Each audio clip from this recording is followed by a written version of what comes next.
তো আমি একদম সকাল সকাল স্নান করে একবারে নিচে চলে এসেছি। আর নিচে এসে আমি জলচৌকিতে আলপনা দিয়ে নিচ্ছি, কারণ আজকে আমাদের বাড়িতে বিশ্বকর্মা পুজো। সবাই জানে আজকে বিশ্বকর্মা পুজো, তো সেই উপলক্ষে আমি আলপনাগুলো দিয়ে নিচ্ছি। আর ঘরে বারান্দায় সব জায়গায় আলপনা দিয়ে নেবো। আর এখানে বদ্দিভাই পুজোর জোগাড় করছে।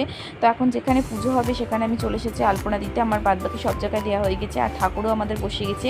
আর ঠাকুর আমাদের কালকে রাত্রেবেলায় নিয়ে আসা হয়েছিল। তো আজকে জলচৌকিতে আলপনা দিয়ে তারপরে আমাদেরকে আমরা ঠাকুরটাকে বসিয়েছি আসনে।